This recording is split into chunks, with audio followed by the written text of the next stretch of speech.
Hi friends, welcome back to my channel. என்னோட கம்மியின் வீடு. இன்னைக்கு வந்து நம்ம என்ன பார்க்க போகிறோம் அப்படின்னு பார்த்தீங்கன்னா, நிறைய மருத்துவ பயன்கள் இருக்கக்கூடிய முள்ளு முருங்கைக்கீரை வச்சு வீட்டிலேயே வந்து நம்ம சிம்பிளாக எப்படி வந்து அடை ரெடி பண்ணுறது, நல்லா டேஸ்ட்டாகவும் இருக்கும், குழந்தைங்களும் வந்து அவாய்ட் பண்ணாமல் விரும்பி சாப்பிட்ற மாதிரி நம்ம ரெடி பண்ணி கொடுக்கலாம். வாங்க எப்படி ரெடி பண்ணுறது அப்படின்றத பார்க்கலாம்.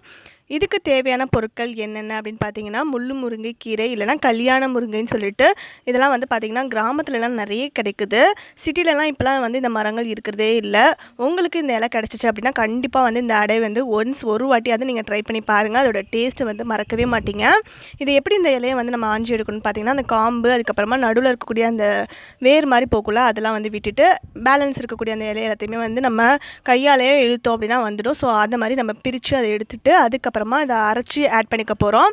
ஃபஸ்ட்டு வந்து ஒரு 3/4 படி, இந்த படியில் வந்து ஒரு 3/4 படி அளவுக்கு அரிசி வந்து நான் ஊற வச்சுருக்கேன். இது வந்து பார்த்திங்கன்னா நார்மல் ரேஷன் அரிசி இருக்கும்ல, புழுங்கல் அரிசி, அதுதான் நான் வந்து ஊற வச்சுருக்கேன். அதுக்கப்புறமா வந்து பார்த்திங்கன்னா ஒரு சின்ன மீடியம் சைஸ் டம்ளரில் வந்து 1 டம்ளர் அளவுக்கு கடலைப்பருப்பு வந்து ஊற வச்சுருக்கேன்.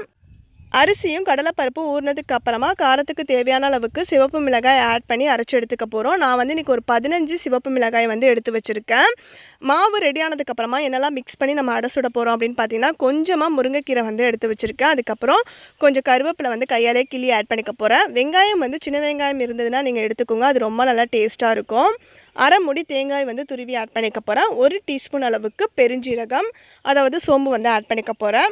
அரை டீஸ்பூன் அளவுக்கு மஞ்சள் தூள், அதுக்கப்புறமா பெருங்காயத்தூள் வந்து ஜீரணத்துக்காக ஒரு அரை டீஸ்பூன் வந்து ஆட் பண்ணிக்க போகிறேன். கடைசியாக வந்து தேவையான அளவுக்கு உப்பு வந்து ஆட் பண்ணிக்க போகிறோம். இதெல்லாம் தான் வந்து தேவையான பொருட்கள். இப்போ வந்து எப்படி அடை ரெடி பண்ணுறது அப்படின்றத பார்க்கலாம். அரிசியையும் கடலைப்பருப்பையும் வந்து ஒரு 4 hours வந்து ஊற வைக்கணும். நல்லா ஊறினதுக்கு அப்புறமா அது கூட வந்து ஒரு 15 சிவப்பு மிளகாய் வந்து நான் எடுத்து வச்சுருந்தேன், அதையும் அது கூட முள்ளு முருங்கைக்கீரை அதையும் வந்து நான் ஆட் பண்ணிக்க போகிறேன். ஆட் பண்ணி இது நாளையும் வந்து நம்ம கிரைண்டர்லேயே வந்து டேரெக்டாக நீங்கள் போடுற மாதிரி இருந்துச்சுன்னா நாளையும் டேரெக்டாக நீங்கள் போட்டுட்டு ஒன்றாவே வந்து அரைச்சி எடுத்துடலாம். நாங்கள் வந்து இன்றைக்கி மிக்சியில் அரைக்க போகிறது அப்படின்றதுனால கொஞ்சம் கொஞ்சமாக அரிசி தனியாக, அதுக்கப்புறம் கடலைப்பருப்பு தனியாக, அதுக்கப்புறம் கீரை, அதுக்கப்புறம் தனியாக வந்து மிளகாய் எல்லாத்தையும் தனித்தனியாக அரைச்சிட்டு அதுக்கப்புறமா எல்லாத்தையும் ஒன்றா வந்து நாங்கள் மிக்ஸ் பண்ணிக்க போகிறோம். இப்போ பாருங்கள், எல்லாம் தனித்தனி கலரில் இருக்குது பாருங்கள். மிளகாய், கடலைப்பருப்பு அரைச்சது, அதுக்கப்புறம் அந்த கீரை அரைச்சது, கடைசியாக கீழே ஃபஸ்ட்டு வந்து நாங்கள் மாவு அரைச்சதுனால அது வெள்ளையாக கீழே இருக்குது பாருங்கள் தனியாக. ஸோ எல்லாத்தையும் இப்போ வந்து நல்லா வந்து மிக்ஸ் பண்ணி விட்டுக்க போகிறோம்.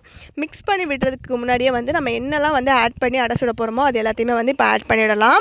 ஃபஸ்ட்டு வந்து ஒரு டீஸ்பூன் அளவுக்கு பெருஞ்சீரகம், சோம்பு வந்து எடுத்து வச்சுருந்தால அதை வந்து ஆட் பண்ணிக்க போகிறோம். அதுக்கப்புறமா ஒரு அரை டீஸ்பூன் அளவுக்கு மஞ்சள் தூள், அதுக்கப்புறமா ஒரு அரை டீஸ்பூன் அளவுக்கு பெருங்காயத்தூள் வந்து ஜீரணத்துக்காக ஆட் பண்ணிக்க போகிறோம். இது ரெண்டையும் ஆட் பண்ணதுக்கு அப்புறமா பார்த்திங்கன்னா தேங்காய் வந்து ஒரு அரை மூடி தேங்காய் வந்து நல்லா துருவி எடுத்து வச்சுருக்கோம். ஸோ அதை வந்து டேரெக்டாக இப்போ ஆட் பண்ணிட போகிறேன். ஆட் பண்ணதுக்கு அப்புறமா வந்து பார்த்திங்கன்னா நம்ம வேறு என்ன முருங்கைக்கீரை, அதுக்கப்புறமா கருவேப்பிலை அது வந்து எடுத்து வச்சுருக்கோம். ஸோ அதையும் ஆட் பண்ணிக்க போகிறோம். ஆட் பண்ணதுக்கப்புறமா வெங்காயம் வந்து பார்த்திங்கன்னா பொடியாக நறுக்கி எடுத்துக்கலாம். ஸோ நறுக்கி எடுத்து வச்சா வெங்காயத்தையும் இது கூட ஆட் பண்ணிவிட்டு எல்லாத்தையும் ஒன்றா வந்து இப்போ மிக்ஸ் பண்ணி எடுத்துகிட்டு போகிறேன். மிக்ஸ் பண்ணி எடுத்ததுக்கப்புறமா நான் எப்படி வந்து அடையை அதை ஊற்றி எடுக்கிறாங்க, எந்த பதத்துக்கு இந்த மாவு இருக்குது அப்படின்றது எல்லாத்தையுமே வந்து நான் உங்களுக்கு காட்டுறேன்.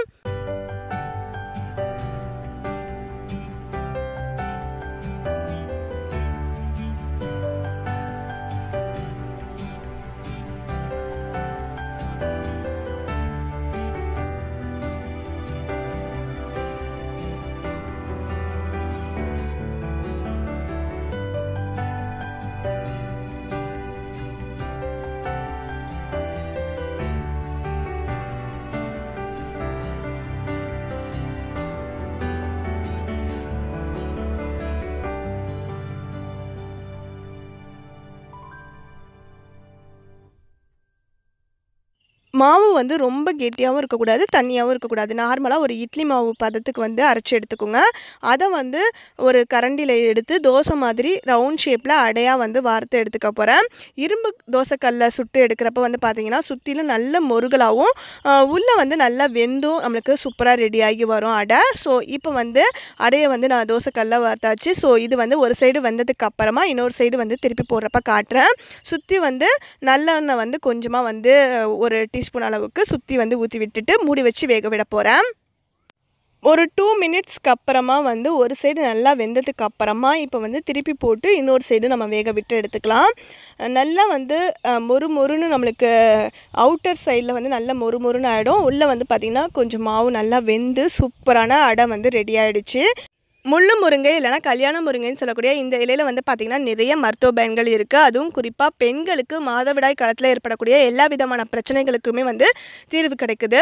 குழந்தை பேருக்கு பிறகு தாய்மார்களுக்கு வந்து பால் சுரப்பை வந்து அதிகரிக்கிறதுக்கும் இதில் வந்து வழி செய்யுது. ஸோ கண்டிப்பாக வந்து உங்கள் வீட்டில் பெண் குழந்தைகள் இருக்காங்க அப்படின்னா கண்டிப்பாக அடிக்கடி வந்து நீங்கள் இந்த முள்ளு முருங்கை இல்லைனா கல்யாண முருங்கை உங்களுக்கு கிடச்சிச்சு அப்படின்னா கண்டிப்பாக நீங்கள் அடையோ தோசையோ இல்லை நார்மலாக வந்து நீங்கள் இட்லி சுடுறப்ப இட்லி தட்டுக்கு மேலே துணி விரித்து அதுக்கு மேலே தானே இட்லி சுடுவீங்க.